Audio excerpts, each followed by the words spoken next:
Hey guys, I hope you're having a wonderful time with this really intense energy that we're feeling right now with this solar eclipse, new moon, hybrid, and coming into Thurizaz energy at the same time. It's really intense.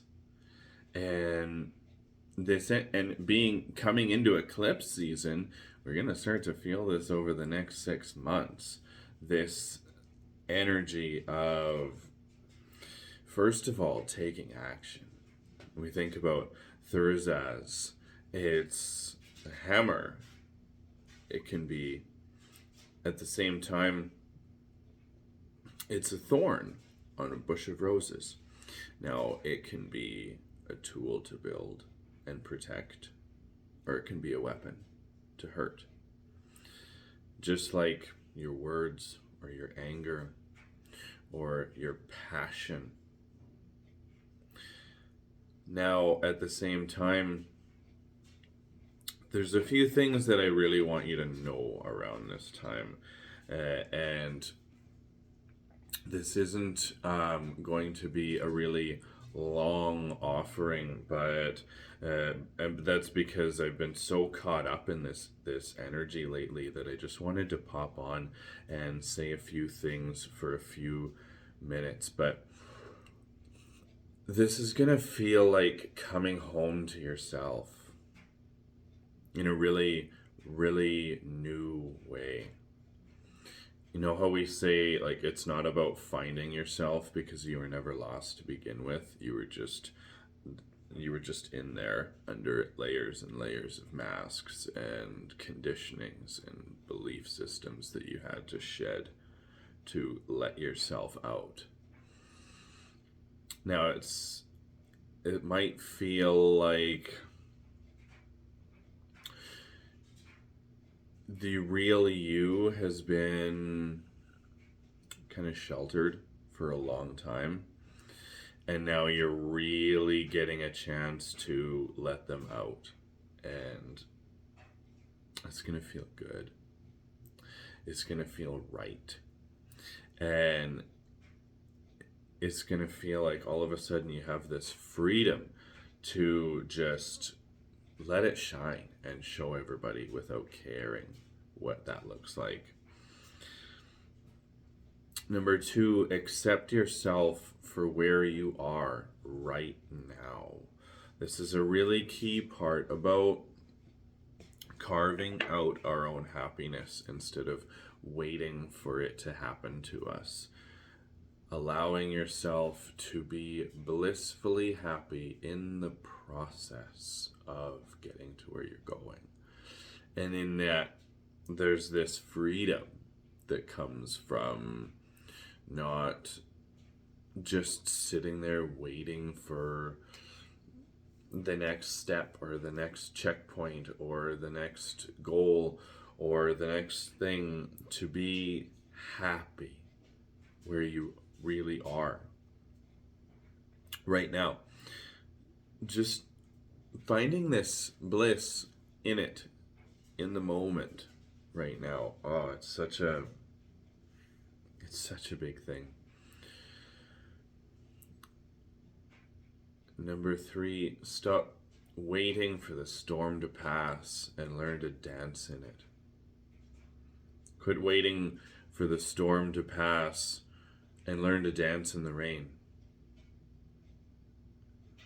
It's something that I wrote about on a blog, and I talked about it on Self-Care Sunday this last week.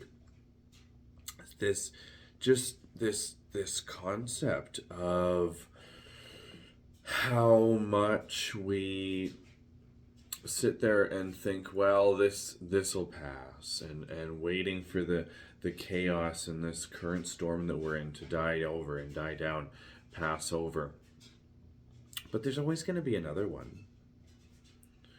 We're always going to have another messy kitchen tomorrow, another load of dishes, another load of laundry, So rather than waiting for the current struggle in our life to be over, or waiting to get, or just thinking, I'll be good when I get caught up on the house this time. Just let yourself thrive in chaos instead of constantly surviving it. There's a difference. And let people place themselves in your life. This one is so huge. We've got Mercury going into retrograde at the end of the week. And yeah, so it's like this retrograde energy kind of spills into the eclipse energy. And in this way, I feel like it really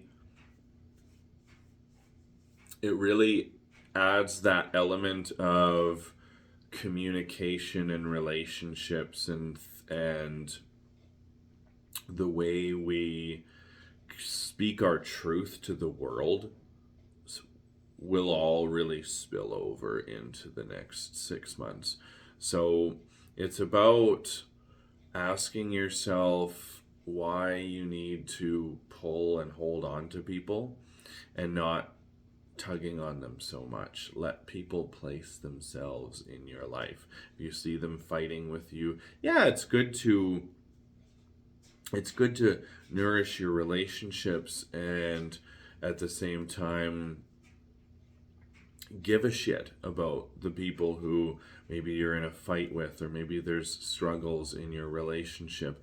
But when it comes to people who insist on fighting with you or being really toxic, and it's time to cut them out, it's about not holding on to what you no longer need. If it doesn't serve you, let it go. And it's about letting people place themselves in your life as a friend, rather than fighting and pulling to get them as a romantic interest. Let them place themselves in your life. Better yet, I would even strike out that last one to be just simply let them. Let them not be interested in you. Let them love you. Let them not show up for you. Let them just do what they're going to do. Now, this one's huge, because then you just let go. Then you just let everything happen the way it's supposed to happen, instead of fighting everything. So my prompt before I wrap up will be to take some time to consider the dynamics and connections in your life right now and over the next 6 months. Which ones are you feeding? Which ones are feeding you? Which ones do you need to nourish or let go of? Which ones do you care to nourish before it falls apart? As this year is about seeking and learning more about what is meant for us. Sit down and think about that. Your relationships, your work dynamics, your kids, your family, home life. Think about what you're nourishing, and what's nourishing you, and what is ready to align itself out. Have a great time this week over this really intense energy. I'll see you all soon. Bye.